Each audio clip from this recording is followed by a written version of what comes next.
लियाकत अली ख़ान के नाम से मौसूम यह इलाका लियाकताबाद, ये लियाकताबाद टाउन है और ये ज़िला वस्ती का एक टाउन है जिसका नाम है लियाकताबाद। और मैं इस वक्त यूसी 74 में मौजूद हूँ। इस यूसी के बहुत सारे मसाइल हैं, क्या क्या मसाइल हैं यहीं के इलाका मकीन से जानेंगे। यहाँ पर मौजूद हैं हमारे साथ इलाका मकीन और उनसे हम यही पूछेंगे कि मैम अस्सलाम वालेकुम, आप यहाँ पर रहती हैं यूसी 74 में, क्या आपको यहाँ के काउंसलर का नाम पता है? कभी उनको आपने देखा है?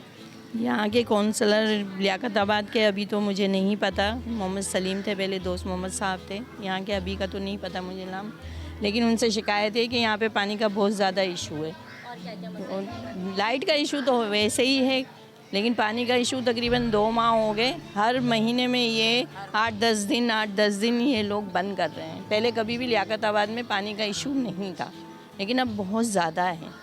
पहले किसकी हुकूमत रही इस इलाके में? कौन होते थे यहाँ के काउंसलर? किस पीपल्स पार्टी के, MQM के, जमात के, किसके?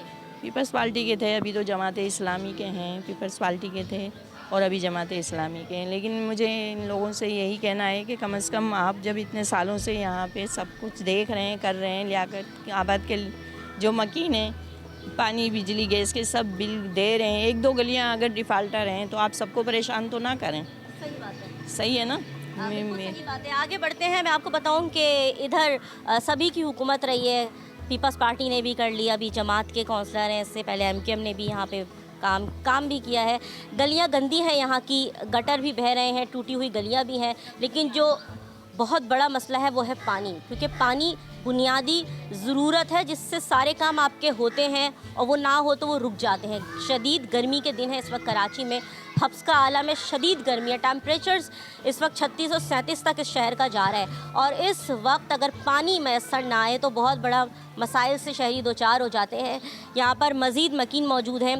पानी नहीं आता, कैसे पानी तक हसूल हासिल करती है? बहुत मुश्किल होती है, पानी की बहुत मुश्किल होती है। सारा वक्त पानी के लिए ढूंढते बैठे रहते हैं, काम पे से आते हैं थके आ रहे, पानी के लिए बैठे होते हैं। इंसान गर्मी है, नहाएगा धोएगा भी जाहिर है, मगर पानी होता ही नहीं है। एक तो गंदगी इतनी होती है कि कहीं से निकलो तो इधर गंदगी उधर गंदगी, हर तरफ चारों तरफ गंदगी गंदगी है और पानी बिल्कुल भी नहीं आता है।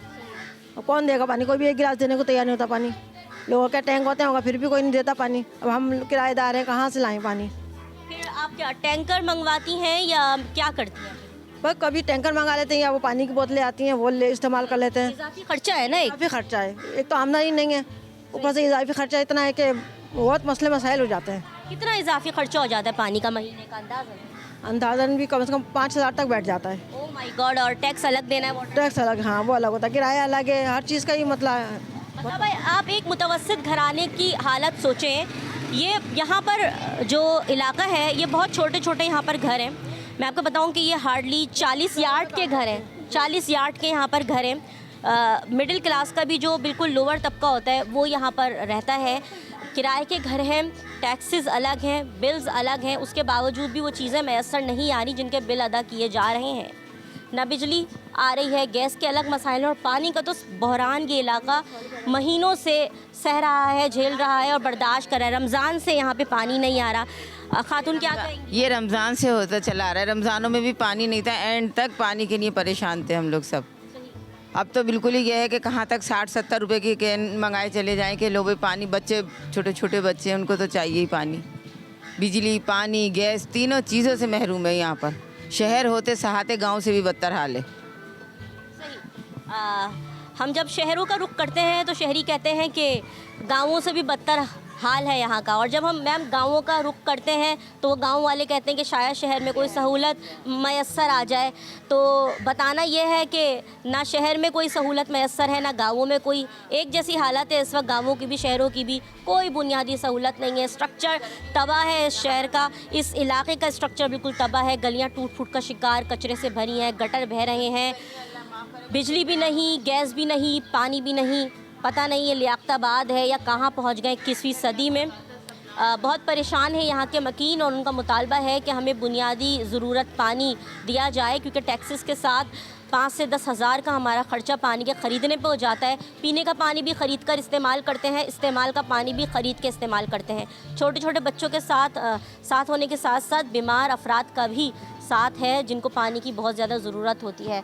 एक और ख़ातून यहाँ पर मौजूद है, हमसे आप बात करेंगी मैम इस इलाके के क्या क्या मसाइल हैं। सुना है रमज़ानों से पानी नहीं आ रहा है। इतने ज़्यादा मसाइल हैं, ये हमारा मसाइल नहीं है, पूरा गटर बना दिया है। लालू खोद को तो ऐसा समझ लिया है कि यहाँ इंसान नहीं बसते, जानवर कीड़े मकोड़े रहते हैं।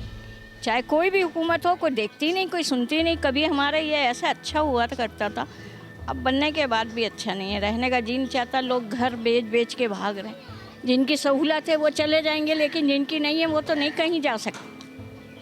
बहुत यहाँ के इलाका मकी ये जो यूसी काउंसलर हैं, मेयर हैं, मुताबिक क्या करें? कहाँ हैं बेटा, नज़र ही नहीं आते, कहाँ हैं, कोई है ही नहीं। वोट लेने के टाइम सब आते हैं, लेकिन उसके बाद कोई नज़र नहीं आता हमें। ना कोई ऑफिस है, ना कोई काउंसलर है, ना कोई कुछ भी नहीं है यहाँ पर। बस अपने आप जी रहे हैं हम लोग। पानी नहीं आता, रात रात भर जागते हैं, दिन दिन भर देखते रहते हैं। मोटरें ख़राब हो गई हैं, बस खट्टे दबा दबा कर देखते रहते हैं। कोई हल नहीं है इसका, और ना कहीं नज़र आता है। यहाँ तक कि हम लोगों ने तो अब वो ख़ुद पर भी अपनी बेहिस्सी तारी कर ली है कि कुछ भी करने के लिए तैयार नहीं है। बोलने से भी फ़ायदा नहीं है, ना बोलने से भी फ़ायदा नहीं। अब हम लोग एक मुश्किल तरीन ज़िंदगी गुजार रहे हैं। जी बिल्कुल, बहुत दुरुस्त फरमाया इन्होंने। बेहिसी का आलम है, बिल्कुल बेहिसी का आलम है, जहाँ जो है वो यूसी काउंसलर्स और मेयर्स और ये जितने अहदेदार हैं ये बेहिसी दिखाते हैं। तो वहीं अगर हम इलाका मकीन की बात भी करें तो वो भी बेहिसी ही दिखाते हैं। हमने दरवाजे बजा बजा कर लोगों से जाना कि इस इलाके के क्या मसाइल हैं। पूरी गली में से हार्डली 3 से 4 लोग निकल कर आए, बाकी सब सिर्फ खिड़कियों से झाँक रहे हैं। उन सबको बिल्कुल उन सबको अपने मसाइल पता है, लेकिन बात नहीं कर रहा है। क्यों नहीं कर रहा है? क्योंकि उनका ये कहना है कि इनका हल अब कोई नहीं है। नो न्यू प्लस के साथ मुझे सुमैया खुर्शीद को इजाज़त दें। अल्लाह हाफिज़।